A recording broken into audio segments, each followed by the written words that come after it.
There's a group of concerned landlords that are here, property owners in the city and the town of Plattsburgh today, and we're very concerned about keeping the mission of PARC directed towards the mission of PARC, which is the creation of jobs. As you are well aware, that is the major and only mission for this organization. And there was a proposal that came out in the paper recently about a senior citizen housing project being built on the Air Force Base, the former Air Force Base. And while we're not opposed to anything like that, we're very much supportive, because the economy of Plattsburgh dictates that we need to be supportive of anything that's productive for this community in terms of economic benefit to the community. And what we're concerned about is we're concerned about whether it's a positive impact or a potentially negative impact. And all we're asking for today is we're asking for more information and a meeting with PARC and the proposed developer of the property to see what in fact are the facts, how that might impact the economy positively, creating jobs for this area. And we would request to be heard on that and to have that open dialogue between PARC and a group of very concerned property owners and they're tax-paying property owners. Yeah, absolutely. We'll arrange a meeting right away. We had known about your presence today. We would arrange for Mr. Expert and Mr. Purcell to meet with you today. Okay.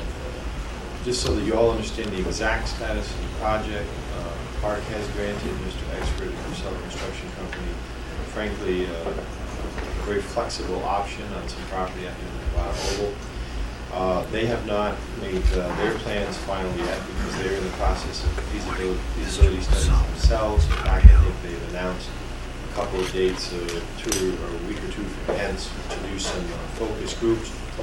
Their project, the initial phase of their project, is a congregate living community. This is a large complex with a shared dining room. It is, if I could be maybe a little bit too simplistic about it, about 2 steps short of a nursing home, but well beyond living in your own home. This would be a facility that had on-site medical capability. People would be checked on every day, this type of thing. It's for the elderly, and as Mr. Extra described, their typical tenant, and these are equity apartments, would have about at least $100,000 in assets and at least $20,000 in annual income. So that may or may not conflict with some of your tenants. We don't know that for certain. But what we could do is we could arrange a meeting. PARC would preside at this meeting. We invite all of you. I'm going to assume that you're the unofficial spokesman, J. David Dane, and we'll get a hold of you, and you can get a hold of the rest of the concerned landlords. And we'll ask Mr. Purcell and Mr. Extra to come on in, and we'll try to arrange that, if not this week, first thing next week. That'd be great. Thank you very much for your response to this. We're very much interested in the economic development of this community. It's in dire need of economic boost, and if this proves to be beneficial to the community, we'll be 100% supportive of it. In the absence of that, we do need some additional information. Excuse me, Mark, they've been given the informational packet from Brooks. No, we haven't changed. We'll give them at least a copy or two so that prior to the meeting that they can ask questions that might be beneficial. When I get you the formal invitation, if you give me an estimate how many people in your group, we'll get you these information packets in advance of the meeting. So just let me know. And I'll send everything to you because I don't have a list of you. How long is the informational packet going on? It was prior to you coming on board. It was a presentation that they made. They provided us with. It's probably been about 3 months. I'd like to copy that. Mark, how are they going to access city services? They don't. Nobody here at the base in the old base access city services. We have our own. We maintain our own sewer and water lines. We plow our own streets. The only thing we get out of the city directly is the fire and ambulance protection. We pay $11,000 a month. How about police and public works? How does that work? Public works. That's what I mean. We do our own sewer and water lines. We maintain them. We fix them. Now, how about taxes on that property that's in the city relative to the city? There's been very little discussion, I don't think any at all, as a matter of fact, about taxes would be paid. My recommendation to PARC with respect to property taxes is that if we're going to get involved in having our tenants pay taxes to the city, then we have a responsibility to sit down with the city and talk about what services we're going to get from the city. Right now, we don't get any services from the city, so it doesn't make no sense to pay taxes. We do have in the past charged some of our tenants either within the amount of their rent or even a separate common area charge. I think that PARC would be wise to position itself on any new construction. Tenants, I'm not sure, but certainly in new construction, position itself so that we can collect money for the work that we're doing on sewer and water lines, fire and ambulance protection. And then if and when there comes a point down the road where this property is turned over just to the public at large, comes on the tax rolls, then there'll be money that can be shifted over from PARC as a recipient to the city as a recipient, and from PARC to the town or whatever it is. But initially, right now, we pay no taxes, but it's also important to remember that we receive no services. Other than police services. Yeah. Yeah, I suppose you can add to Has this been discussed with, I noticed in your information packet relative to what was done during the month, has this been shared with members of the city administration? This whole project? I would have to refer you to the last representative from the city. Well, I don't feel it's my job as a designee to go to common council and share information with them about a project that's going on in the base. Then it's like, I get my walking papers or my mouthpiece, and I don't see that as my role. I think it's the role of this organization to communicate with Mr. Abdallah or Mr. Garrett or Mr. Rabideau relative to what's going on. Because what I was confronted with is what's going on from some councilmen, and they didn't know. So I asked Mr. Rabideau why he didn't share the information with them, and he said that the information wasn't shared with him. So it kind of puts me in a position that... There was, I know, a direct briefing of the mayor by the developers.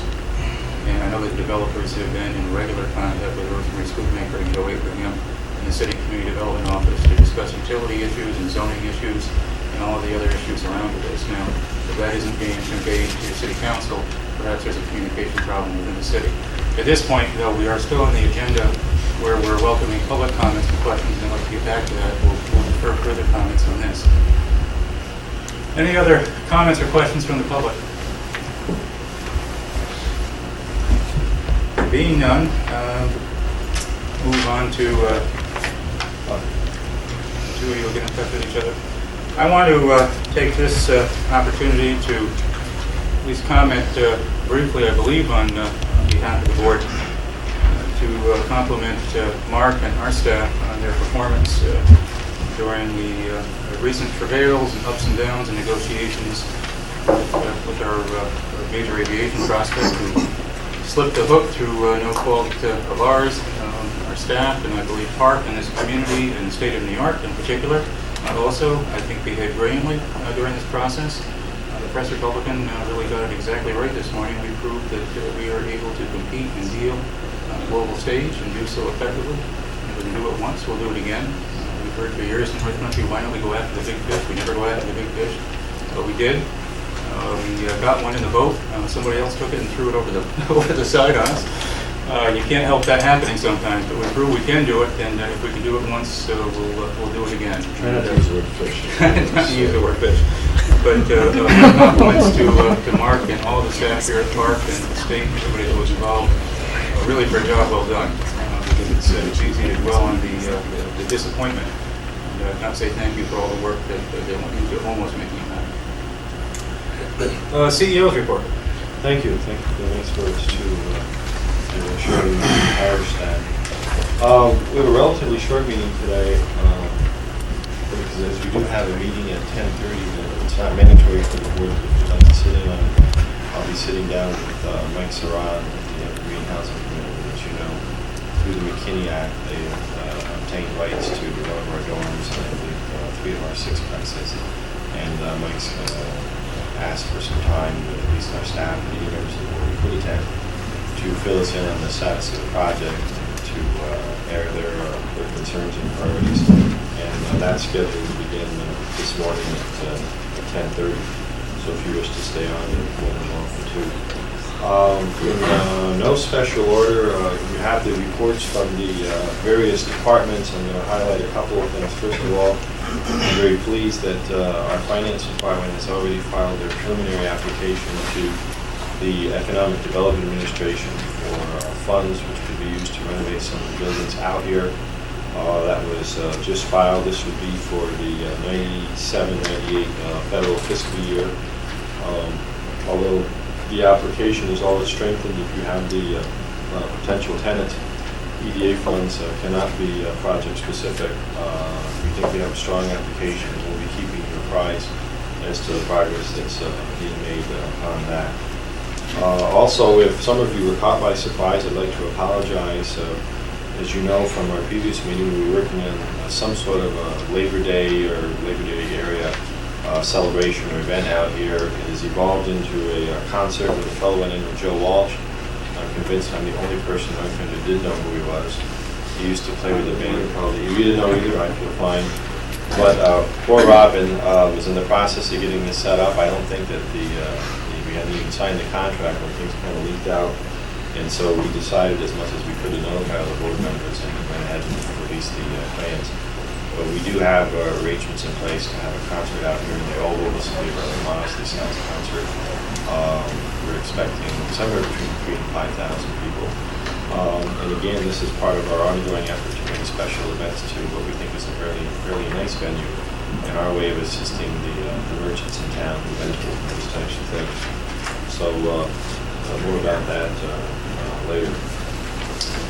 Also, some of you may remember that I spent the better part of the week in Vancouver, British Columbia. It was a very, very successful marketing trip. I had with me our aviation consultant, John Fallon, and we uncovered 7 new aviation-related prospects. This is the large air show at Abbotsford, British Columbia, and also a rather large trade show with it. We have all of the industry, and we're very pleased that show went very well, and we'll be talking more about those prospects as they develop. I also want to alert you to the fact, it should be in your schedules already, that at 1:30 on Wednesday we have a press conference to announce with some specificity the details of the planned July 1998 air show. We'll have our air show coordinator there with us, and maybe even a surprise for those of you in the news media as to how these things look and sound when you get to do an air show. So I'd ask all the board members to put that on their calendars. That'll be up by the Olympics. The exact location. Shelter number 1. Shelter Phase number 1, 1. We'll be giving you also specific directions. You can meet here and we'll get you out there. And if you haven't heard, and I apologize, it's kind of caught up on both of us, we did have a theft out of one of the construction sites, a rather significant length. Copper pipe has been reported missing, and we now believe stolen. It's going to take a couple of days to return it. This copper pipe's not cheap. We're talking about $5,000 to $7,000 in value. So you may have caught wind of that in one of the police blotters or the public reports. We reported it to the police and we're taking all the precautions. It's the first incident that we've had. Copper's valuable. Also, I wanted to alert you to the fact that some of you in the reports, as you know, we have had one formal session, a series of informal sessions with the Air Force Space Conversion Agency about our ramp down. If our schedule stayed at the end of 1998, our funds from the federal government will dry up. We know of at least one base in the country that has been given a longer ramp down federal funding from the BCA. We hope to be the second institution that arranges that. But in our discussions with the BCA, we were asked to consider what they call a central heat plant feasibility study, if you will. And this is where they've done this before in an effort to save money. The BCA will give a redevelopment group such as ours as much as 3, maybe more years of operating costs on the central heating plant in return for being able to walk away. They would like not to have the cost of operating a central heating plant in any ramp down. So we're in the process, in fact, we're going to bring Russ Seaman back. We had him on retainer to do some numbers for us. We're in the process of studying, just begun, how much it costs us to run the central heating plant. Exactly, labor, fuel, electricity, so on and so forth.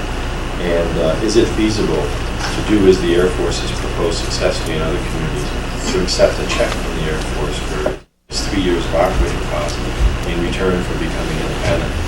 What typically happens is, let's say it costs $1 million a year to run the central heating plant.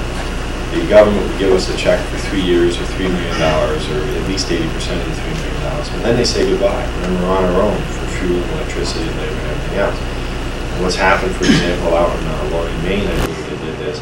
They took the money and they selected only a handful of buildings, and they installed in those buildings, and in the process of doing it now, independent heating units. Well, that's fine if you don't have too many buildings, and that's one of the things we have to study. If we were to take our money up front, are we able to convert enough buildings to independent heating so we can shut down central heating? Or would it make more sense for to keep the central heating plant up and running? It's a very complex issue. There's an awful lot of unknowns and variables having to do with the electric rates, fuel costs, the ramp down itself, so on and so forth. But if you hear whispers of this here and there, that's what we're doing. Because the Air Force has essentially said to us, before we get too far down the road with the ramp down, we want you to make a decision on your central heating plant. And so we've got some pretty serious number crunching to do with respect to the central heating plant. Also, you probably have already heard about it, but tomorrow we'll be at the I know it's CLUPC, I can't think of what it stands for. Comprehensive Land Use Planning Committee for the town of Plattsburgh. Marion's on that. We're on their agenda tomorrow night. I think the city is too. We'll both be giving them presentations. The city on their proposed changes to the master plan, PARC on its original reuse plan, and it's part of the ongoing effort that's been begun with the town on their rezoning effort. And I see the supervisor, I think the supervisor here today. He gets high marks from me because we've had a great deal of cooperation and communication with the town on that rezoning effort. They were gracious enough to let two of us officially, Nate and myself, serve on the Land Use Planning Committee, and I think we're going to end up with a very good positive result. But just so that you know, we'll be at that meeting tomorrow.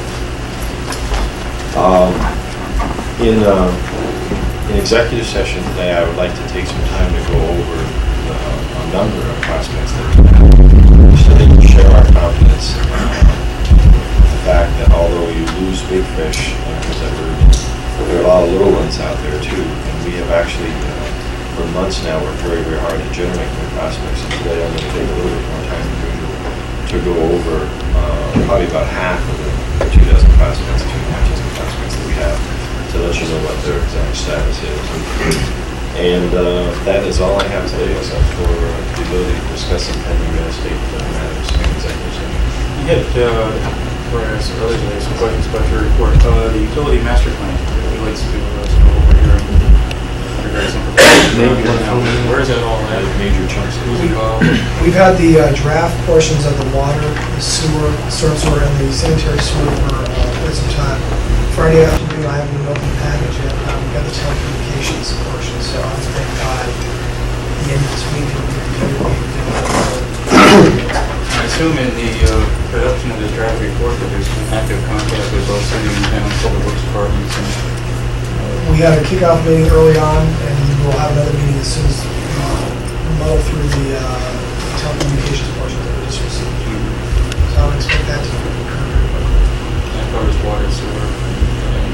Everything but the electrical, and that was covered under the cogeneration, which is also ongoing.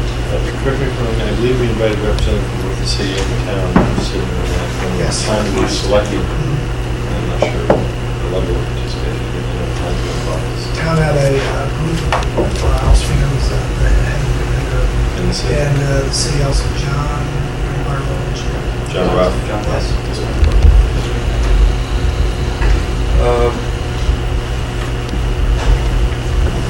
In regard to the ongoing negotiations on the ramp down, I'm sure I don't even have to ask this, that they've been followed up since our meeting with Senator D'Amato. Yes, absolutely.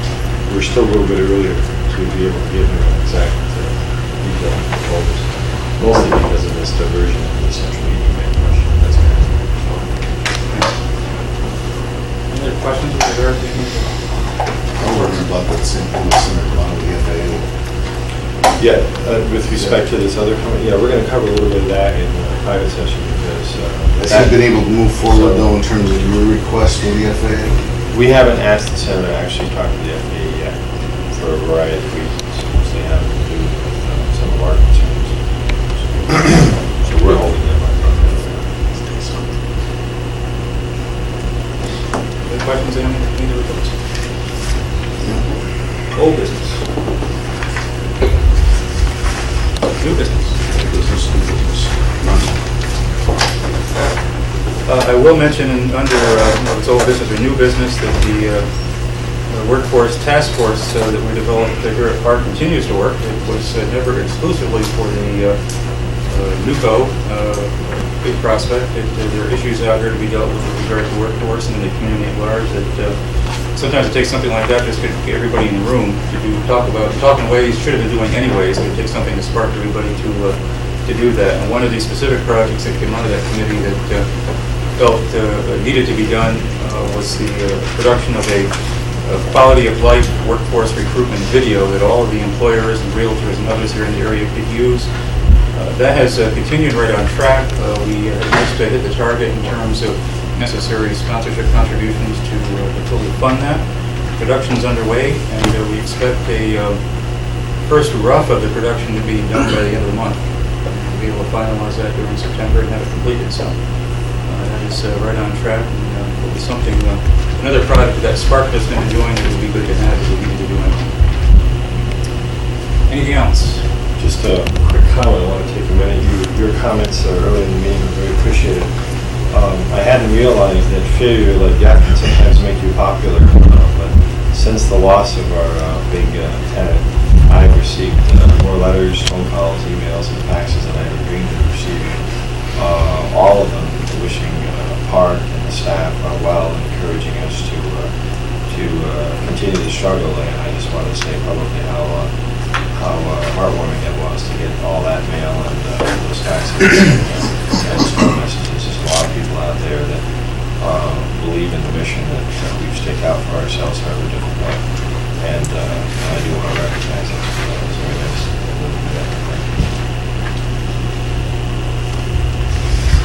Move into executive session for the discussion of pending real estate matters.